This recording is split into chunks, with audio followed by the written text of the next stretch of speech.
इस कहानी की शुरुआत आयरन मैन 1 मूवी के बाद से होती है, जब टोनी ने मीडिया को इस बारे में बता दिया था कि वही आयरन मैन है, जिस वजह से हर टीवी शो में यही न्यूज दिखाई जा रही थी। रूस में एंटोन वेनको नाम का एक बूढ़ा आदमी इस न्यूज को सुन रहा होता है। वो अपने बेटे आइवान को अपने पास बुलाता है क्योंकि वो अभी आखिरी सांसें ले रहा था। वो अपने बेटे को बताता है कि मेरे पास तुम्हें अपनी नॉलेज को देने के सिवा कुछ नहीं है। उसके पास आर्क रिएक्टर का ब्लूप्रिंट था क्योंकि उसने 1963 में हावर्ड स्टार्क के साथ आर्क रिएक्टर बनाने में काम किया था। इसलिए वो आइवान से कहता है कि टोनी और उसके पूरे परिवार को मिली सफलता पर तुम्हारा भी अधिकार है। ये कहते हुए वो अपना दम तोड़ देता है। आइवान इससे काफी दुखी होता है और अब वो टोनी से बदला लेने के लिए ब्लूप्रिंट की मदद से आर्क रिएक्टर बनाने के काम पर लग जाता है। वो काफी महीनों की मेहनत के बाद आर्क रिएक्टर बनाने में कामयाब हो जाता है और उसे चार्ज भी कर देता है। फिर हम 6 महीने बाद आयरन मैन को देखते हैं, जो अभी भी अपने सूट से लोगों की हिफाजत कर रहा था। इसीलिए उसकी प्रसिद्धि काफी ज्यादा बढ़ गई थी और उसके करोड़ों फैन बन गए थे। टोनी न्यूयॉर्क के स्टार्क एक्सपो में पहुंचता है, जहां वो सभी को बताता है कि हमारी विरासत बहुत जरूरी है क्योंकि हम अपनी आने वाली पीढ़ी के लिए क्या छोड़कर जाना चाहते हैं, यह बहुत मायने रखता है। और इसीलिए अगले साल से सबसे काबिल साइंटिस्ट अपने अमूल्य विचार स्टार्क एक्सपो में बांट सकते हैं, जिससे हम साथ उन्नति करेंगे ताकि पीछे एक उज्जवल भविष्य छोड़कर जा सके। और ये टोनी के डैड हावर्ड स्टार्क का सपना था और वो सभी को अपने डैड का वीडियो दिखाता है जब उन्होंने स्टार्क एक्सपो की शुरुआत की थी और उसका एक मॉडल बनाया था। तभी हम देखते हैं कि टोनी ब्लड टॉक्सिक डिवाइस से अपने ब्लड का जहर चेक करता है क्योंकि उसकी छाती में लगा हुआ आर्क रिएक्टर उसकी बॉडी में जहर फैला रहा था। फिर टोनी हैप्पी के साथ वहां से निकल जाता है। टोनी जब अपनी कार के पास पहुंचता है तो वहां एक लेडी उसका इंतजार कर रही थी। वो टोनी को एक पोस्ट देती है और बताती है कि तुम्हें कल सुबह सीनेट आर्म्ड फोर्स कमेटी में जाना है। अगले दिन हमें वाशिंगटन सिटी का सीन दिखाया जाता है, जहां आर्म्ड फोर्स कमेटी में सेनेटर टोनी को अपना आयरन मैन सूट देश की सेना को सौंपने को कहते हैं ताकि वो बेहतर तरीके से देश की रक्षा कर पाए। लेकिन टोनी जानता था कि उसके सूट का कोई भी गलत यूज कर सकता है, इसीलिए वो कहता है कि मेरा सूट कोई हथियार नहीं है, ये मेरे शरीर का हिस्सा है, इसलिए मैं और आयरन मैन एक ही है, इसलिए मैं खुद को आपके हवाले नहीं कर सकता। तो सेनेटर इस पर राय लेने के लिए जस्टिन हेमर को बुलाते हैं, जो हेमर इंडस्ट्रीज का सीईओ था, जो कि एक वेपन मैन्युफैक्चरर कंपनी थी। और वही स्टार्क इंडस्ट्रीज के हथियार बनाने बंद करने के बाद से आर्मी को हथियार दिया करती थी। फिर वहाँ रोडी को बुलाया जाता है, जिससे सेनेटर आयरन मैन सूट के बारे में अपनी रिपोर्ट का एक खास हिस्सा पढ़ने को कहते हैं। रोडी बताता है कि आयरन मैन किसी भी सरकारी विभाग संबंध नहीं रखता, इसी कारण से वो देश के हितों के लिए और उनकी सुरक्षा के लिए खतरा है। लेकिन आयरन मैन ने नुकसान कम और फायदा ज्यादा किया है। मगर सेनेटर रोडी को चुप करवा देता है और उसे सैटेलाइट की उन तस्वीरों को दिखाने को कहता है जिससे दुश्मन देशों ने आयरन मैन सूट की नकल बनाई थी और शायद अब वो यूज करने के लिए भी तैयार है। लेकिन टोनी समझ जाता है कि वो पूरी बात को छिपा रहे हैं, इसीलिए स्क्रीन को हैक कर लेता है और उन सारे रोबोट की तस्वीरें और वीडियो दिखाता है जो दावा कर रहे थे कि उन्होंने आयरन मैन जैसा सूट बना लिया है। लेकिन वो सभी बेकार रोबोट थे जो ठीक से चल भी नहीं पा रहे थे। उनमें हैमर कंपनी का भी एक रोबोट था, इसीलिए जस्टिन उस टीवी को ऑफ कर देता है। टोनी सभी से कहता है कि बाकी मुल्क जरूर हमसे 5-10 साल पीछे होंगे, लेकिन हैमर इंडस्ट्रीज आयरन मैन जैसा सूट बनाने में 20 साल पीछे है। तो जस्टिन कहता है कि वो सिर्फ टेस्ट रोबोट था। टोनी सभी को बताता है कि मेरा आप सभी पर एहसान है क्योंकि मैंने न्यूक्लियर हमलों से देश को बचाया है, जिससे हम सभी सुरक्षित हैं, मगर मैं आपको मेरा सूट नहीं दे सकता। और फिर सभी से कहता है कि विश्व शांति का जिम्मा सरकार पर नहीं बल्कि मुझ पर है। सभी से खुश होते हैं। वहीं हम आइवान को देखते हैं जो भी ये न्यूज देख रहा होता है और अपने सूट को बनाने में लगा हुआ था। साथ ही उसने अपने लिए 2 इलेक्ट्रिक व्हील बनाए थे जो किसी भी चीज को काट सकते थे। वहीं हम टोनी को उसके वर्कशॉप में देखते हैं, जहां अपनी बॉडी के जहर के लेवल को चेक करता है जो धीरे धीरे बढ़ता जा रहा था। टोनी का एआई जारवेस उसे बताता है कि आयरन मैन सूट के यूज की वजह से आपकी सेहत तेजी से बिगड़ रही है, इसीलिए टोनी को काढ़ा पीना पड़ रहा था, मगर इसका भी कोई ज्यादा फायदा नहीं हो रहा था। टोनी अपने आर्क रिएक्टर को बाहर बाहर निकालकर देखता है जिसमें प्लेटिनम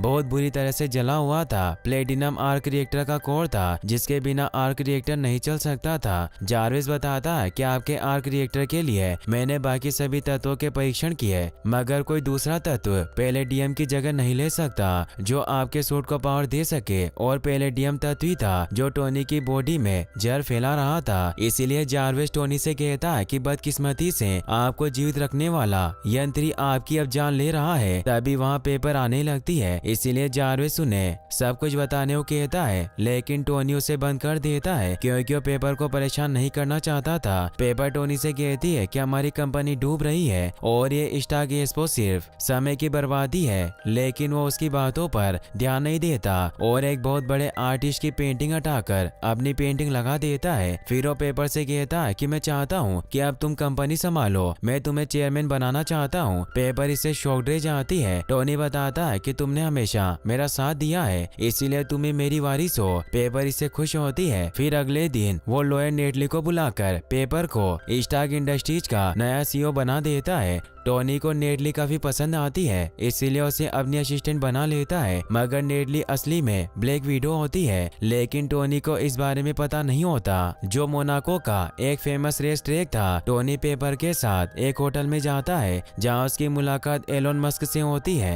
एक इलेक्ट्रिक जेट के प्रोजेक्ट पर काम करने की बात करते हैं। टोनी फिर वॉशरूम में अपना पैलेडियम लेवल चेक करता है जो 53% तक पहुंच गया था, जिससे टोनी समझ जाता है कि उसके पास बहुत कम वक्त बचा है। इसीलिए वो अपनी जिंदगी के बाकी शौक पूरे करने का डिसाइड करता है, जिसके लिए वो रेसिंग ट्रैक पर चला जाता है जहाँ फॉर्मूला 1 ड्राइवर की जगह खुद ड्राइव करने का डिसाइड करता है। पेपर को जब इस बारे में पता चलता है तो घबरा जाती है और नेटली से कहकर हैप्पी को बुलाती है। रेस अब स्टार्ट हो जाती है और टोनी फुल स्पीड में आगे बढ़ने लगता है, मगर अब आइवान भी वहाँ पहुँच चुका था जो गेट खोलकर ट्रैक पर चला जाता है और अपने सूट को एक्टिवेट कर लेता है। न्यूज में सभी उसे देख लेते हैं। आइवान एक रेसिंग कार पर हमला करके उसे काट देता है।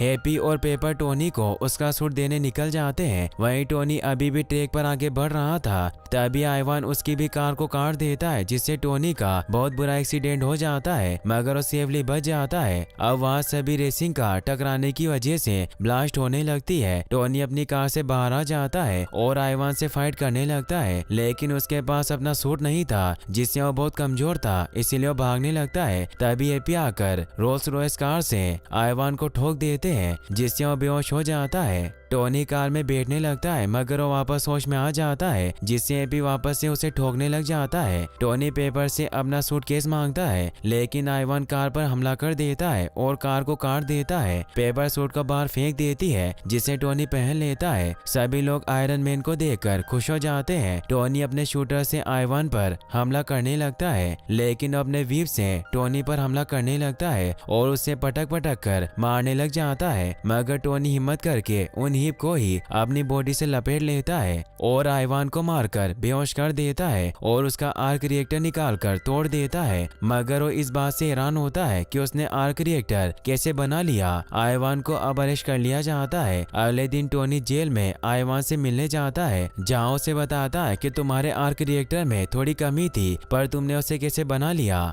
एंटोन वेनको ने ये डिजाइन बनाया था। टोनी कहता है कि मैंने कभी ये नाम नहीं सुना, तो आइवान कहता है कि तुम्हारी रगों में जो खून दौड़ रहा है वो कसाई और चोरों का है और तुम भी दूसरे गुनहगारों की तरह अपनी हिस्ट्री बदलने की कोशिश कर रहे हो। शायद तुम ये भूल रहे हो कि स्टार्क खानदान ने न जाने कितने लोगों को बर्बाद किया है। टोनी को उसकी बातों पर विश्वास नहीं होता और वो वहाँ से जाने लगता है, तो आइवान कहता है कि तुम बहुत जल्द मरोगे और तुम्हारी मौत का तमाशा पूरी दुनिया देखेगी, क्योंकि तुम्हें जिंदा रखने वाला डिवाइस ही तुम्हारी बॉडी में जहर फैला रहा है, जिससे एक दर्दनाक मौत होगी। टोनी वहाँ से चला जाता है। फिर हम देखते हैं कि टोनी पेपर के साथ वापस लौट रहा होता है और वो उसके लिए खाना बनाकर लाता है। इससे पेपर समझ जाती है कि टोनी उससे कुछ छुपा रहा है। टोनी कहता है कि मैं घर नहीं जाना चाहता और मैं चाहता हूँ कि अब मेरी बर्थडे पार्टी कैंसिल कर दे और साथ में वेंस चले, मगर पेपर मना कर देती है क्योंकि वो बहुत थकी हुई थी। वहीं आइवान को एक गार्ड खाने के साथ बॉम्ब देता है और उसके जैसे नंबर वाले आदमी को उसके सेल में डाल देता है, जिससे आइवान उसे मारकर जाकर उस बॉम्ब से सेल को उड़ा देता है और वहाँ से भागने लगता है, लेकिन वो दोनों गार्ड उसे पकड़कर अपने साथ जस्टिन के पास ले जाते हैं। जस्टिन उसे बताता है कि मैं तुम्हारे सूट का बहुत बड़ा फैन हूँ, मैं नहीं चाहता था कि तुम्हारा टैलेंट बेकार जाए, इसलिए मैंने तुम्हें जेल से बाहर निकलवा लिया और मैं तुमसे कुछ बिजनेस की बातें करना चाहता हूँ। और उसे बताता है कि अगर तुम टोनी स्टार्क को खत्म करना चाहते हो तो उसकी जान लेने से कुछ नहीं होगा, तुम्हें उसकी विरासत खत्म करनी होगी, इसीलिए तुम्हें मेरे लिए उसके जैसे सूट बनाने होंगे। तो आइवान भी उसके साथ हाथ मिला लेता है और कहता है कि मैं तुम्हारा काम कर दूंगा, लेकिन तुम्हें मेरा पंछी लाना होगा। वहीं अब न्यूज में हर जगह खबर फैल रही थी कि रोनी का बर्ताव बदल रहा है, इसीलिए वो देश की सुरक्षा नहीं कर सकते। मगर पेपर और नेटली सभी को ये विश्वास दिलाने की कोशिश में लगे हुए थे कि आयरन मैन अभी भी लोगों की हिफाजत करने के लिए तैयार है, क्योंकि किसी को नहीं पता था कि टोनी मर रहा है। टोनी अपने वर्कशॉप में एंटोन वेन्को के बारे में सर्च करता है। जार्विस उसे बताता है कि एंटोन सोवियत यूनियन के फिजिसिस्ट थे जो 1963 में यूनाइटेड स्टेट लौट आए थे। फिर 1967 में उन्हें जासूसी के इल्जाम में वापस भेजा गया और उनका बेटा आइवान जो खुद भी फिजिसिस्ट है, उस पर पाकिस्तान को प्लूटोनियम से लैस हथियार बेचने का इल्जाम लगा और इस जुर्म के लिए उसे 15 साल की सजा हुई। तभी वहाँ रोडी भी आ जाता है जो उसे कहता है कि तुम्हें सूट आर्मी को सौंपना होगा, क्योंकि तुमने कहा था कि इसकी नकल कोई नहीं बना सकता, लेकिन आइवान ने इसकी नकल बना ली। टोनी खड़ा होने लगता है, लेकिन उसकी हालत बिगड़ती जा रही थी। रोडी उसे टेबल तक लेकर जाता है जहाँ टोनी आर्क रिएक्टर से खराब पैलेडियम को निकालता है। यह देखकर रोडी उससे पूछता है कि इसमें से धुआं क्यों निकल रहा है। टोनी बताता है कि न्यूट्रॉन डैमेज की वजह से है। रोडी उस प्लेटिनियम ट्यूब को चेंज करता है और उसे शक होता है कि आर्क रिएक्टर टोनी को मार रहा है, क्योंकि उसकी गर्दन पर जहर के फैलने के निशान बन रहे थे। रोडी जब इस बारे में पूछता है तो टोनी बताता है कि एक्सीडेंट की वजह से हुआ। रोडी उसे कहता है कि तुम अकेले लड़ना चाहते हो,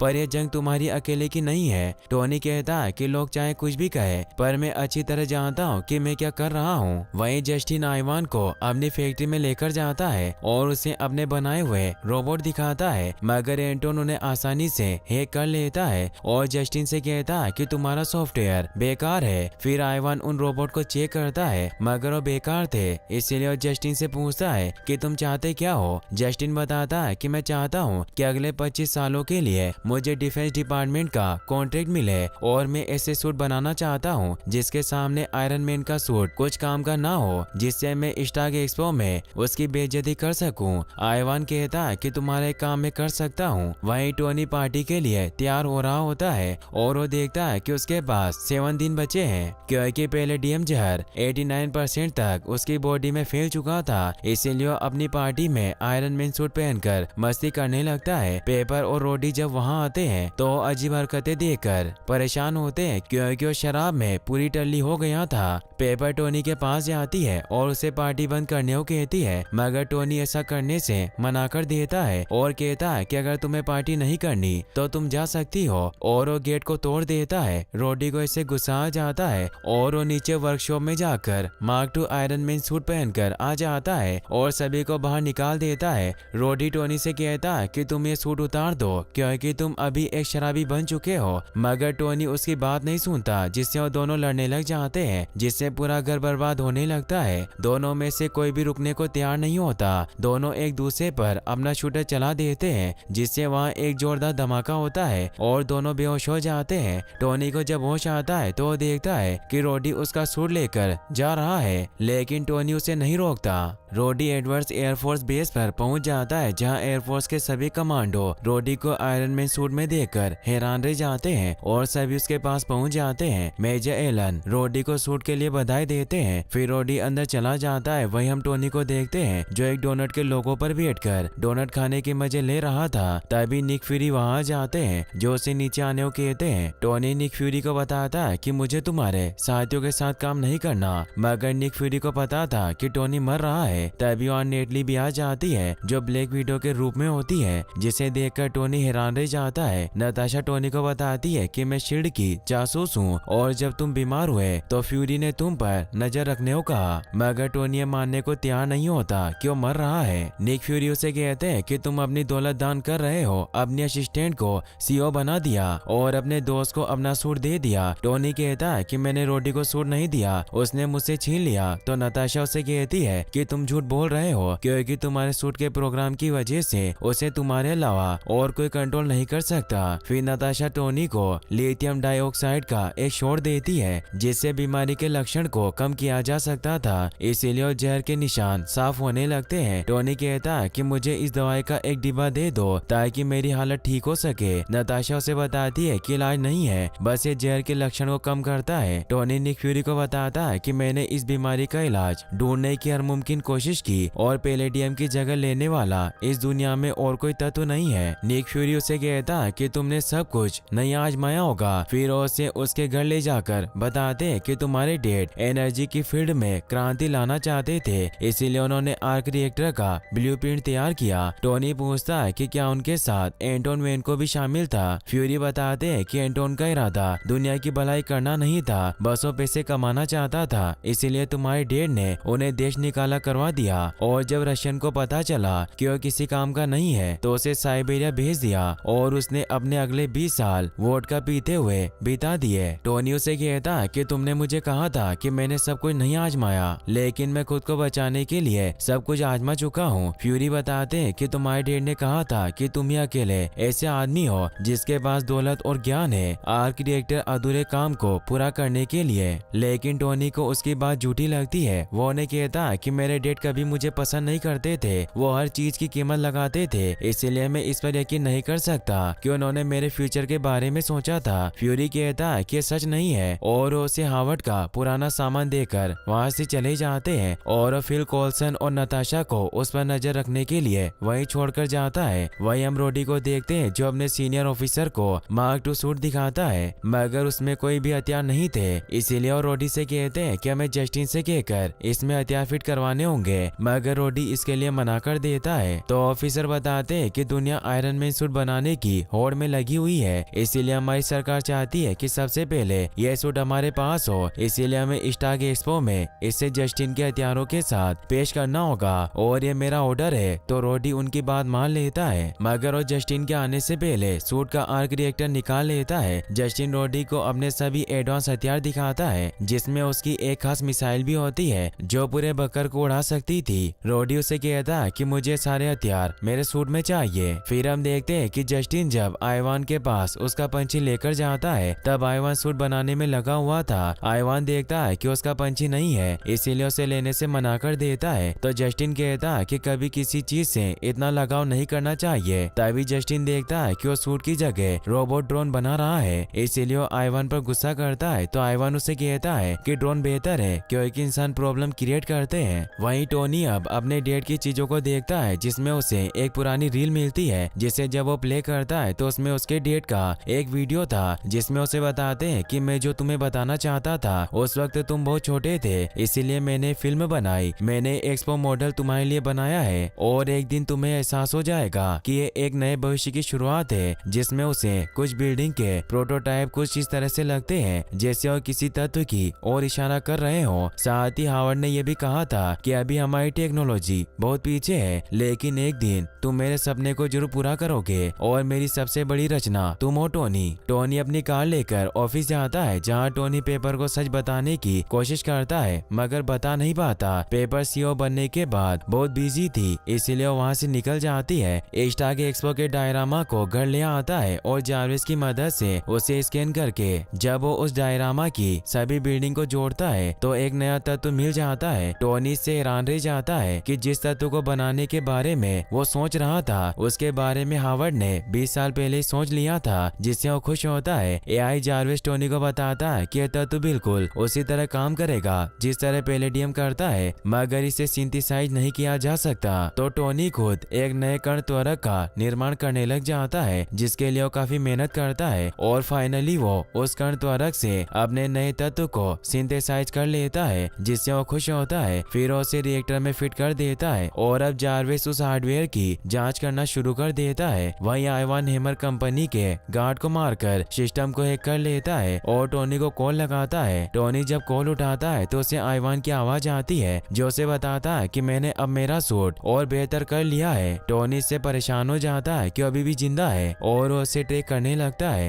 आइवान उसे कहता है कि तुम्हारे परिवार ने मेरे पिता के साथ जो किया उसका बदला मैं लेकर रहूंगा, और वो कॉल कट कर देता है, जिससे टोनी उसकी लोकेशन ट्रैक नहीं कर पाता। मगर वो समझ जाता है कि जस्टिन आज एक्सपो में अपने जो रोबोट दिखाने वाला है उसे जरूर आइवान नहीं बनाए होंगे, इसीलिए वो एक्सपो में जाने के लिए बिना उस आर्क रिएक्टर की जांच के ही उसे पहन लेता है, जिससे टोनी की बॉडी का जहर खत्म होने लगता है। वह एक्सपो में जस्टिन सभी को अपने नए रोबोट के बारे में बताता है, जहाँ पेपर भी नेटली के साथ मौजूद थी। जस्टिन सभी को आर्मी के लिए बनाए हुए हेबरटोन आर्मी रोबोट दिखाता है और कहता है कि अब हमारे और जवानों की जाने नहीं जाएगी, क्योंकि रोबोट हमारे देश की सुरक्षा करेंगे। भले ये टेक्नोलॉजी बहुत एडवांस हो, लेकिन जंग में एक काबिल सिपाही की जरूरत हमेशा होगी। फिर वो अपना मार्क 2 को मॉडिफाइड किया हुआ सूट दिखाता है, जिसे रोडी ऑपरेट कर रहा था, और जस्टिन के बाकी सभी रोबोट रोडी के मार्क 2 रोबोट के साथ जुड़े हुए थे। तभी वहाँ आयरन मैन पहुंच जाता है, जिससे रोडी को लगता है कि वहाँ तमाशा करेगा। टोनी रोडी से कहता है कि यहाँ सभी की जान खतरे में है, इसीलिए हमें सभी को यहाँ से निकालना होगा, क्योंकि जस्टिन आइवान के साथ मिला हुआ है। और वो जस्टिन से पूछता है कि वेन को कहाँ है। तभी आइवान हेमर फैक्ट्री से ही रोडी के सूट के साथ सभी बाकी ड्रोन को भी हैक कर लेता है, क्योंकि उन सभी में हेमर इंडस्ट्रीज का सॉफ्टवेयर मौजूद था, जिससे अब रोडी के कंट्रोल में उसका सूट नहीं रहता, और वो टोनी पर गन पॉइंट कर देता है। आइवान कमांड देकर बाकी रोबोट को भी टोनी की तरफ पॉइंट कर देता है। यह देखकर टोनी वहाँ से निकल जाता है, मगर वो सभी रोबोट भी टोनी के पीछे आने लगते हैं और वहाँ पूरी बिल्डिंग को तोड़ने लग जाते हैं, जिससे सभी लोग भागने लगते हैं। जस्टिन अपने असिस्टेंट के पास जाता है, लेकिन उसे बताते हैं कि आइवान ने हमारे सिस्टम को लॉक कर दिया है, जिससे रोबोट पर से हमारा कंट्रोल हट गया है। तभी पेपर और नताशा भी वहाँ जाते हैं और वो जस्टिन से पूछते हैं कि तुमने क्या किया, मगर वो कुछ नहीं बताता और ने वहाँ से जाने को कहता है। तो नताशा जस्टिन को पकड़ लेती है और उससे पूछती है कि किसने इन रोबोट को बनाया है। तो जस्टिन बता देता है कि इवान ने ये सब किया है और वो मेरी फैक्ट्री में है। पेपर पुलिस को वहाँ बुला लेती है और नताशा एपी के साथ हेमर इंडस्ट्रीज में जाने के लिए निकल जाती है। वहीं रोडी और बाकी के सभी रोबोट टोनी पर फायरिंग कर रहे होते हैं और टोनी किसी तरह बचने की कोशिश कर रहा था। वहीं बाकी के ड्रोन रोबोट अब आइवान के कमांड पर पूरे इस्टाग एक्सपो को बर्बाद करने लगते हैं। सभी लोग अपनी जान बचाकर भाग रहे होते हैं। एक बच्चा जिसने आयरन मैन का मास्क पहना था वो रोबोट से बिल्कुल नहीं डरता और उसके आगे खड़ा हो जाता है। रोबोट उसे मारने लगता है, लेकिन टोनी वहां आकर उसे बचा लेता है। टोनी अब एक्सपो से दूर जाने लगता है ताकि रोबोट का ध्यान भटका सके। टोनी उन्हें पार्किंग एरिया में लेकर जाता है, जिससे कुछ रोबोट ब्लास्ट होने लगते हैं। आइवान ये देखकर कि टोनी रोबोट को दूर ले जा रहा है, वो कुछ रोबोट को वापस एक्सपो में भेज देता है। नताशा अपना ब्लैक विडो सूट पहनकर हेमर इंडस्ट्रीज में पहुंच जाती है, जहां गार्ड उसे रोकने की कोशिश करते हैं, मगर नताशा एक एक करके सभी को खत्म कर देती है। मगर आइवान वहां से भाग गया था। वहीं रोडी और कुछ रोबोट अभी भी टोनी के पीछे होते हैं, इसीलिए वो एक्सपो में मौजूद ऑफ से होकर गुजरता है, जिससे सभी रोबोट ब्लास्ट हो जाते हैं। रोडी टोनी पर हमला करके उसे नीचे गिरा देता है और टोनी को मारने लगता है, लेकिन नताशा मार्क 2 सूट के प्रोग्राम को ठीक कर देती है, जिससे रोडी टोनी पर हमला करना बंद कर देता है और वो टोनी को इस बारे में बता देती है कि तुम अब अपने दोस्त से मिल सकते हो, लेकिन बहुत सारे रोबोट तुम्हारी तरफ आ रहे हैं, इसलिए तुम्हें सावधान रहना होगा। टोनी रोडी को होश में लाता है। रोडी टोनी से सॉरी कहता है कि मैंने तुमसे तुम्हारा सूट लिया। तभी बाकी सभी रोबोट भी वहाँ जाते हैं, जो बहुत सारे थे। टोनी और रोडी उन पर हमला करने लग जाते हैं, मगर वो बहुत सारे होने की वजह से उन्हें रोक नहीं पा रहे थे, इसीलिए टोनी अपने खास लेजर डिवाइस का इस्तेमाल करता है, जिससे वो एक साथ उन सभी रोबोट को काट देता है। रोडी कहता है कि हथियार बहुत अच्छा है, तो टोनी बताता है कि मैं इसे एक ही बार इस्तेमाल कर सकता था। वहीं अब पुलिस जस्टिन को पकड़ लेती है। नताशा टोनी को बताती है कि तुम्हारी तरफ एक और रोबोट आ रहा है, जिसका सिग्नल बहुत ज्यादा है। तभी टोनी के पास वो रोबोट आ जाता है, जिसमें आइवान होता है, जिसने अब अपने सूट को काफी पावरफुल बना लिया था। रोडी उसे खत्म करने के लिए जस्टिन की वो खास मिसाइल चलाता है, लेकिन वो फुसकी बम होता है। टोनी कहता है कि जरूर जस्टिन ने बनाई होगी। आइवान अब अपने वीर से उन पर हमला करने लग जाता है। टोनी और रोडी उस पर फायर करते हैं, लेकिन उसे कुछ नहीं होता। आइवान अपने वीर से टोनी और रोडी को पकड़ लेता है। तभी टोनी को बचने का एक आइडिया आता है और वो दोनों अपने शूटर से एक ब्लास्ट करते हैं, जिससे बीच में एक धमाका होता है और आइवान मारा जाता है। मगर वो मरते मरते टोनी से कहता है कि तुम हार गए। तभी उसके सूट में रेड लाइट ब्लिंक करने लगती है क्योंकि सभी ड्रोन में बॉम्ब थे। रोडी कहता है कि हमें जल्दी यहाँ से निकलना होगा। टोनी को पता था कि पेपर अभी भी एक्सपो में ही होगी। पेपर के पास वाला रोबोट भी ब्लिंक करने लगता है और वो ब्लास्ट होने वाला था, मगर उससे पहले ही टोनी पेपर को बचा लेता है और उड़ाकर दूर बिल्डिंग पर ले आता है। मगर अब पूरा स्टार्क एक्सपो बर्बाद हो चुका था। पेपर टोनी से कहती है कि मैं सीईओ बनकर थक चुकी हूँ क्योंकि तुम हमेशा अपने आप को खतरे में डालते हो। तो टोनी कहता है कि कोई बात नहीं, मैं वापस सीईओ बन जाऊंगा। और वो कहता है कि तुमने हमेशा मेरा ख्याल रखा है। फिर वो दोनों किस कर लेते हैं, मगर रोडी भी वहाँ उन्हें देख रहा होता है। वो टोनी से कहता है कि मुझे घर जाना चाहिए, इसलिए मैं तुम्हारा सूट लेकर जा रहा हूँ। टोनी उसे ऐसा करने से मना करता है, लेकिन रोडी वहाँ से चला जाता है। फिर हम डी फ्रीबिंग में टोनी को देखते हैं, जहाँ फ्यूरी टोनी को बताता है कि एवेंजर इनिशिएटिव के लिए आयरन मैन योग्य है, लेकिन टोनी स्टार्क नहीं, क्योंकि वो खुद को 30 मार खा समझता था और अपनी जान को खतरे में डालता था। टोनी कहता है कि मुझे नई जिंदगी मिली है, इसलिए मैं सब कुछ सही करना चाहता हूँ। तो फ्यूरी उससे कहता है कि ठीक है, हम तुम्हें अभी के लिए सलाहकार बना सकते हैं, लेकिन टोनी एक शर्त रखता है कि मुझे मेरा एक काम करना होगा। और उसे बताता है कि रोडी और मुझे वॉशिंगटन में सम्मानित किया जा रहा है, इसलिए सेनेटर से तुम्हें हमें मेडल दिलवाना होगा। फ्यूरी उसकी बात मान लेता है और अब सेनेटर रोडी और टोनी को उनकी बहादुरी भरे काम के लिए मेडल देता है। और यहीं पर ये मूवी एंड हो जाती है। फिर हम पोस्ट क्रेडिट सीन में एजेंट कोल्सन को देखते हैं, जो न्यू मैक्सिको के रेगिस्तानी इलाके में पहुंचता है, जहां धरती पर थोर का हैमर गिरा था। और अगर आप जानना चाहते हैं कि थोर का म्योनिर धरती पर कैसे आया, तो आप एंड स्क्रीन पर क्लिक करके इस वीडियो को वॉच कर सकते हैं। साथ ही इस वीडियो को लाइक और चैनल को सब्सक्राइब करने के लिए आपका तहे दिल से शुक्रिया। Thanks for watching.